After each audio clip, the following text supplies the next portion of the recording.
এবার আমরা শিখব ম্যাটল্যাবের ক্ষেত্রে যে আমাদের যে অপারেশনগুলো রয়েছে সেই অপারেশনগুলো যেটা প্লাস সাইন মাইনাস সাইন গুণ এবং ভাগ এটার ক্ষেত্রে কোনটা আগে এবং কোনটা পরে ব্যবহৃত হয়। আমরা সাধারণত হাই স্কুলে যে মেথডটা শিখেছি যে প্রথমে আমাদের গুণের কাজ, তারপর ভাগের কাজ, এরপর যোগ বিয়োগের কাজ, গুণ ভাগ একসঙ্গে, যোগ বিয়োগ একসঙ্গে। ম্যাটল্যাবেও একই প্রসিডিউর। এটার নিয়ম হচ্ছে শুরুতে সে যেটা করবে তাকে যে আমি ব্র্যাকেট দিব বা প্যারেনথেসিস দিব, এই প্যারেনথেসিসের মধ্যে যে অপারেশনগুলো রয়েছে সেগুলোকে সবার আগে করবে। প্যারেনথেসিসের মধ্যে ভিতরের প্যারেনথেসিসের কাজটা আগে করবে এবং আস্তে আস্তে সে বাইরের প্যারেনথেসিসের দিকে কাজটা করতে থাকবে। সেকেন্ড, যত ধরনের এক্সপোনেনশিয়াল রয়েছে সেই এক্সপোনেনশিয়ালের কাজগুলো তারপরে শুরু করবে। এক্সপোনেনশিয়ালের কাজগুলো করবে এবং সেগুলো বাম থেকে ডান দিকে যাবে। এরপরে থার্ড, সে মাল্টিপ্লিকেশন এবং ডিভিশন, গুণ এবং ভাগ এর কাজটা শুরু করবে এবং সবার শেষে সে যোগ এবং বিয়োগের কাজটা শুরু করবে। যদি আমাদের কাছে একটা এক্সপ্রেশন যদি থাকে, আমরা তার একটা এক্সপ্রেশন আমরা একটু দেখি। আমরা আমাদের উইন্ডোটাকে ক্লিয়ার করার জন্য সিএলসি নামে একটা কমান্ড দিচ্ছি। উইন্ডো ক্লিন হয়ে গিয়েছে।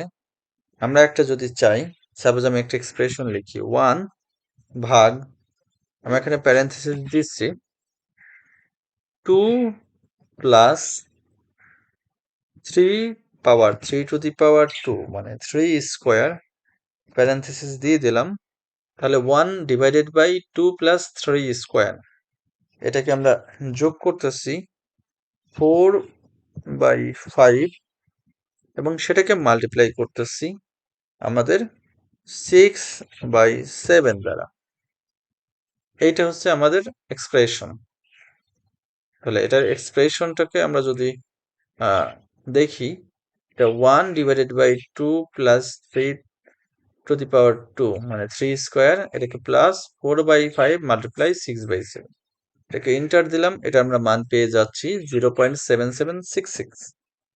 বাট যদি আমরা প্যারেনথেসিস না দিয়ে থাকি, ব্র্যাকেট না দিয়ে থাকি, তাহলে ইন দ্যাট কেস এর মান চেঞ্জ হয়ে যাবে।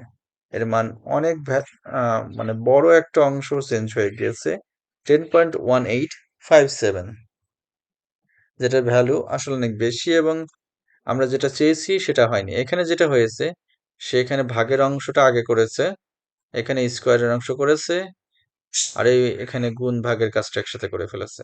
এটার মান তো সেম, বাট এইখানে গিয়ে মানটাতে ভ্যারি করেছে। এখানে হাফ প্লাস এখানে 3 স্কোয়ার মানে 9 হয়ে গিয়েছে, আর এখানে যেটা ছিল 3 স্কোয়ার 9 প্লাস 2 11, 1/11, এর মানটা খুবই ছোট, এর এই মানটা অনেক বড়।